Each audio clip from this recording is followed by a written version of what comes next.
Bonjour, mesdames et grands oui, and well, that's probably about my limit really with French. But yes, so we have today for you a fabulous article and really fabulous Lagjet 200. I did review this alongside a Lagjet 100. I don't know, it must have been a year or more ago now, and well, I've got an extra little story to tell you about it. So, usual kind of thing, a bit listen on noisy, go through the pickups, and I shall tell you what I possibly can. So let's go.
Okie dokie, so let's have a look at the pickups, and as you can see we have got 3 EMGs.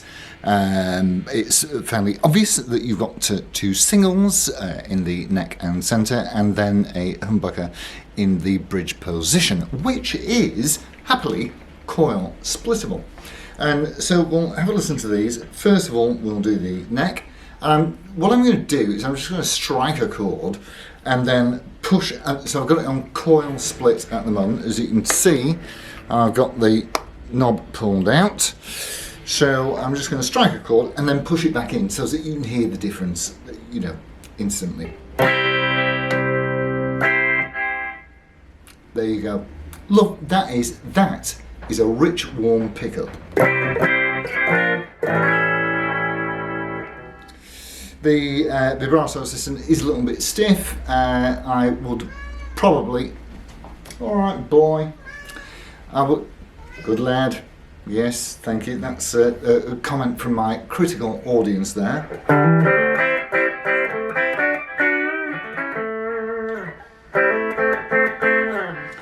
So yes, you could see some people like them stiff. Some people prefer them a little with a little more flexibility. Okay, so on to the position 4, which is, so what you've got is a regular Strata-like 5-position blade switch. So we're now between the humbucker and the centre.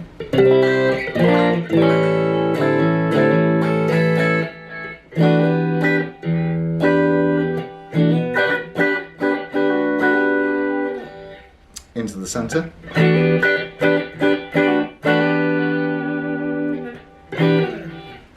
And a position to go 1, 2, 3, 4, which is between the centre and the neck.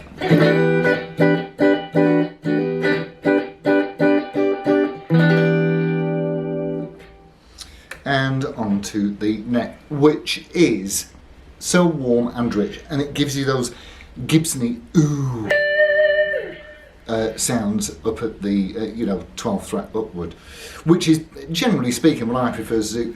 When I'm playing lower down, usually I'm in the bridge. When I'm playing higher up, I'm generally in the neck position. So here we are onto the neck.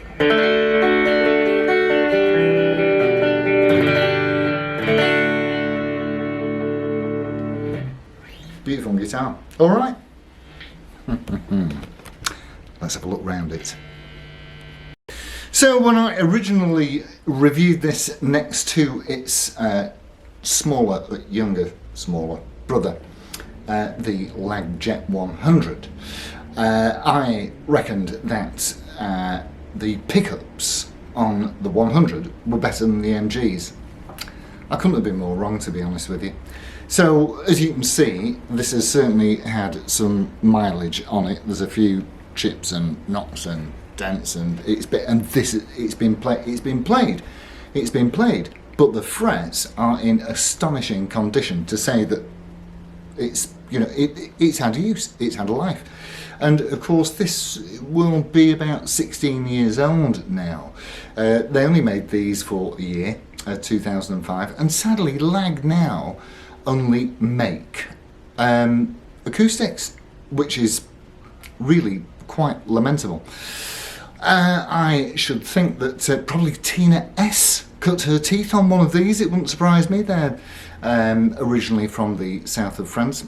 Michel Lag started off making these, designing them, and yes, Tina S. If you've not seen Tina S, have a look at Tina S. She now plays a Vigier guitar, which is really, quite frankly, an astonishing instrument, and she is an hyper astonishing player. So yes, Tina S. Have a look. So I gave it a bad press. I said that the Lag original pickups were probably better than these EMGs. Well, and do you know what? Honestly, I could kick myself, because what I'd not done, the strings must have been 50, and I bet the strings were the originals. The strings must have been 15 years or 16 years old. I'd not put new strings on it, so they're as dead as a doornail. I've put new strings on, and it has absolutely changed the dynamics of this instrument totally. I know I always keep banging on about how you should change your strings frequently, and I'm not listening to my own advice. So I've just restrung it today, and it has absolutely transformed it. But then again, it would, wouldn't it? So you have got, with the 200 was slightly better pointed than the 100. Of course, you got 2 singles and a humbucker for a start. You've also got a vibrato system with all Wilkinson hardware, and it's got these vintage style bent bridge saddles here, and of course it has the vibrato system. You've got 1 tone, 1 volume, and of course the humbucker is splittable, which is is a great feature. Probably not for me, because I just use everything on 11, so I'm not your best litmus test for that, to be perfectly frank. But we've got 24 frets on an ebony fretboard. That's, exotic woods do turn me on. And like I've said to you before, quite frankly, when I'm playing, I can't really tell the difference between ebony, rosewood, baked maple, or I've not had a rich light yet, but I'm pretty sure I'd be in the same place. But ebony just looks cool, doesn't it? Sounds good when you say it as well.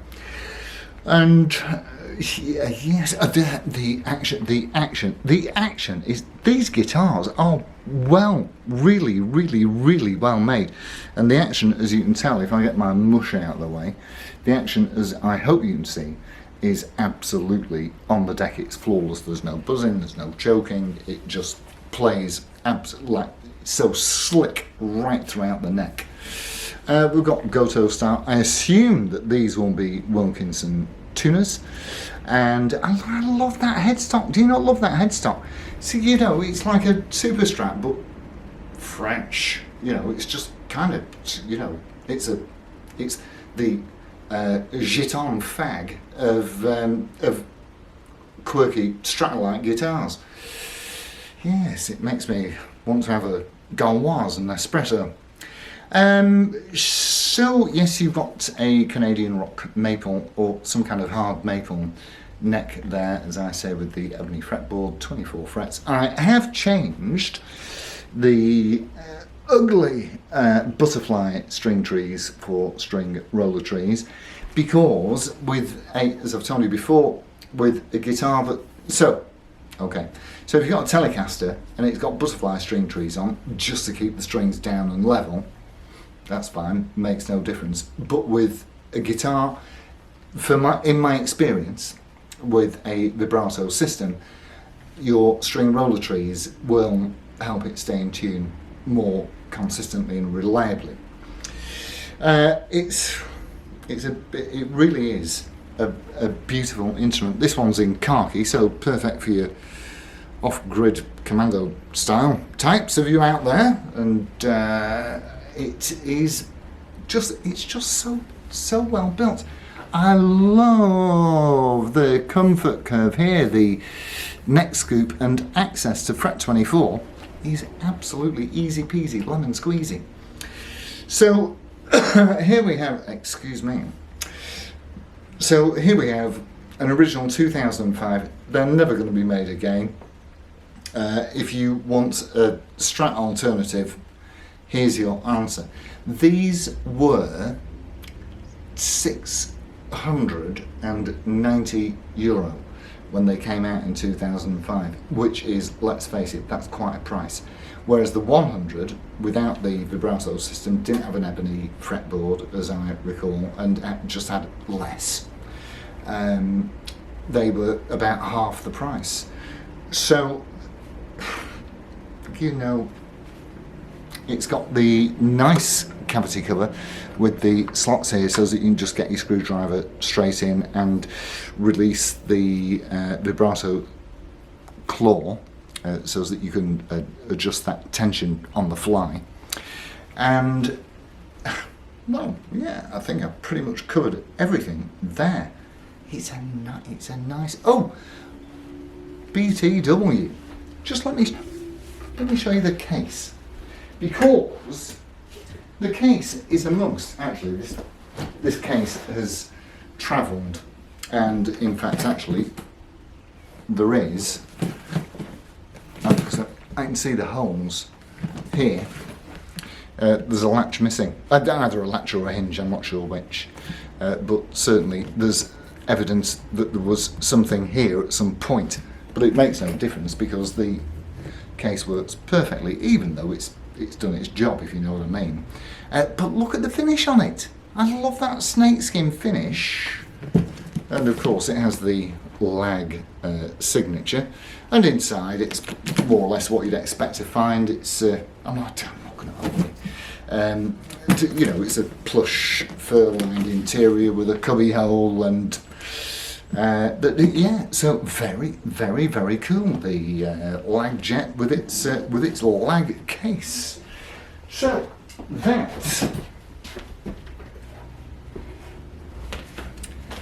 is that from moi, and the quirky and fabulous lag jet. Thank you all ever so much for watching. It's been a hoot as usual, and I'll see you all soon. So it's adios amigos. Ta-ra.